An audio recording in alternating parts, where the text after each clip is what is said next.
Apakah kalian sadar, ada sebuah topeng yang dikenakan oleh timnas Indonesia di kualifikasi Piala Dunia ronde ketiga? Sebuah topeng yang dikenakan untuk menyembunyikan jati diri dan mengelabui tim-tim lainnya.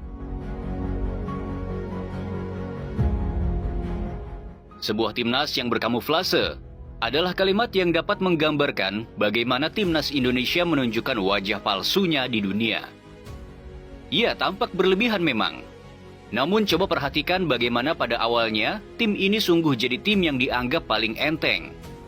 Bayangkan saja, timnas Indonesia memulai ronde 3 kualifikasi Piala Dunia dengan menempati ranking 134. Yang dengan ranking itu, timnas Indonesia harus bertempur melawan tim seperti Jepang di posisi 17 dan Australia di posisi 23 ranking FIFA. Dengan jarak yang terpaut sangat jauh, bagi negara lain, timnas Indonesia itu terlihat seperti tim yang syukur-syukur bisa lolos ke ronde 3 dan nantinya akan dibantai oleh peserta di grup C. Sialnya, tim ini sungguh sulit untuk diprediksi. Sebuah tim yang dipandang sebelah mata oleh negara-negara lain. Namun dari dalam, mereka sungguh punya mimpi gila untuk menembus impian Piala Dunianya. Timnas Indonesia bahkan seperti tak peduli bagaimana pandangan remeh dari negara lain. Maka jangan heran, pidato We Believe dari Jay Itzes seperti membawa pesan yang begitu mendalam. Nobody believes in us, but we believe! We believe! Biarkan dunia merendahkan kita. Biarkan tak ada yang percaya jika timnas Indonesia akan berhasil menembus Piala Dunia. Namun satu-satunya yang harus percaya adalah kita, bangsa Indonesia.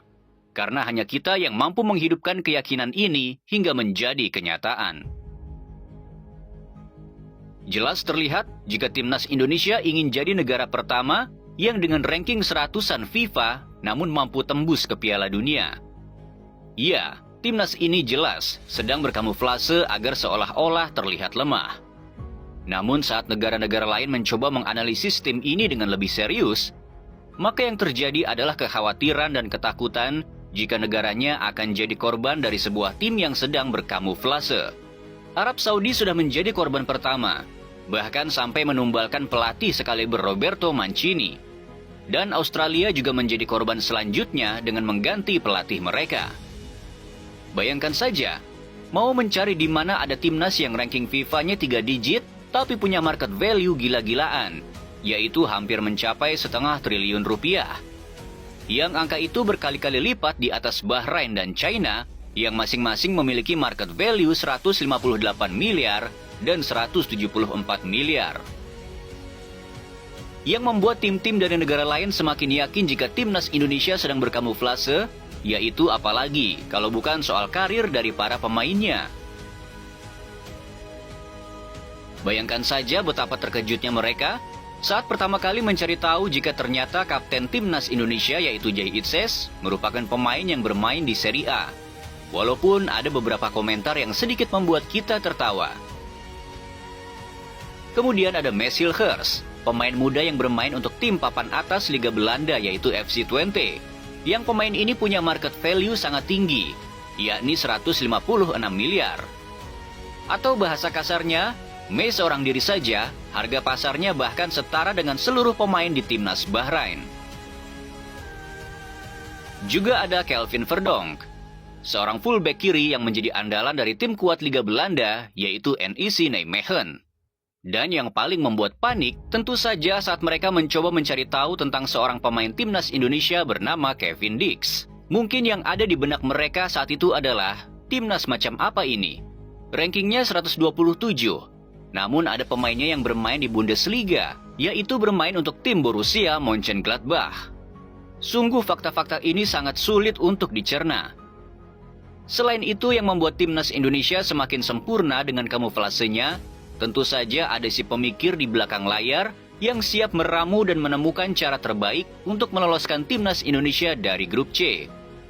Ya, dialah Alex Pastoor. Seorang pelatih juga yang kejeniusan taktiknya sudah sangat dikenal di Belanda sana.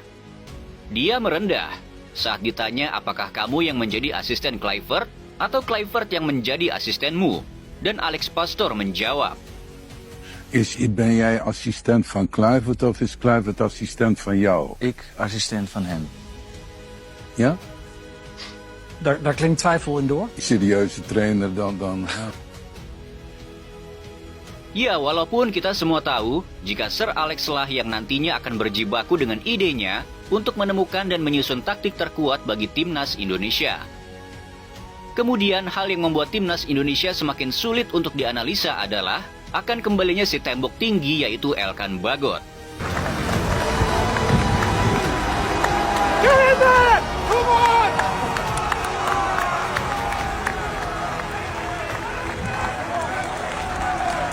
Juga timnas Indonesia akan ketambahan 2 pemain yaitu Jero Ridwold dan Ole Romeni. Coba kita perhatikan, ada perubahan signifikan yang terjadi dalam pemberitaan timnas belakangan ini. Jika dulu yang membahas timnas kita hanyalah media-media lokal dan sesekali media-media ASEAN yang isinya hanyalah mencari keburukan dari timnas Indonesia itu sendiri. Namun saat ini media luar juga seperti berebut memberitakan tentang timnas Indonesia. Mulai dari ESPN, Media 433, bahkan sekaliber Fabrizio Romano pun menjadikan berita timnas Indonesia sebagai berita eksklusif di laman medianya.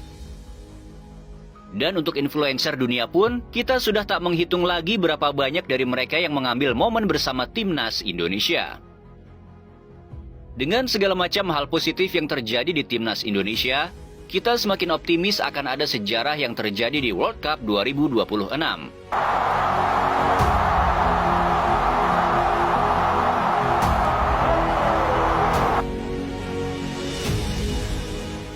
Ya, kita akui, timnas ini memang ambisius dengan impiannya.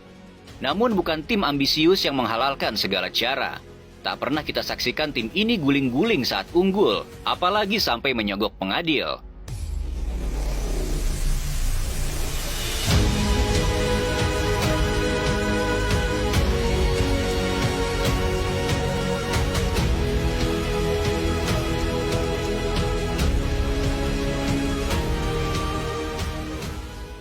Jujur melihat gebrakan tim ini, tampaknya mereka bukan lagi mengincar posisi 3 ataupun 4. Melainkan posisi runner-up, yaitu sebuah tiket untuk langsung lolos ke panggung impian Piala Dunia. Vibe negara ini pun sudah terasa seperti vibe-nya Piala Dunia. Jika dulu kita hanya menyaksikan timnas bermain yaitu di jam 7 malam ataupun sore, namun sekarang, waktu menyaksikan timnas Indonesia yang bermain away rasanya seperti menyaksikan laga UCL ataupun World Cup. Baik itu hujan-hujanan,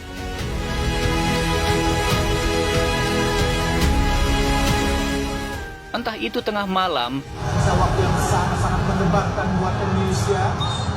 Sudah tentunya jutaan pemirsa. bahkan sampai subuh pun juga dihajar sama supporter.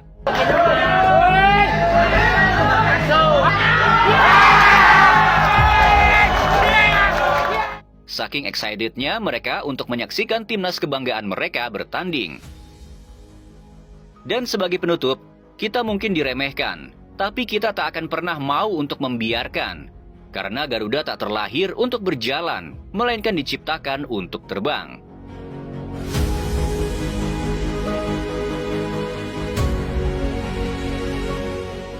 Dapatkah timnas Indonesia membuat sejarah yang akan mencengangkan dunia? Yaitu negara pertama dengan peringkat 100-an FIFA yang mampu tembus ke Piala Dunia. Biarkan waktu yang menjawabnya.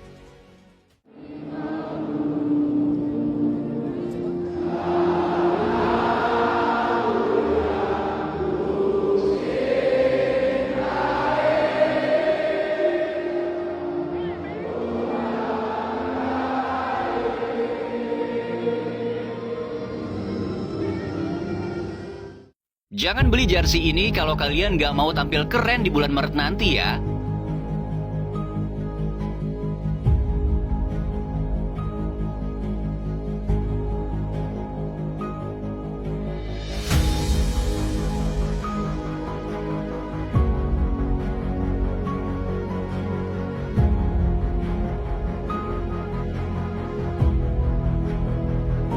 Udah yuk, siapin nih outfit nobar timnas Indonesia dengan jersey ikonik yang bisa kamu beli dari video ini ya.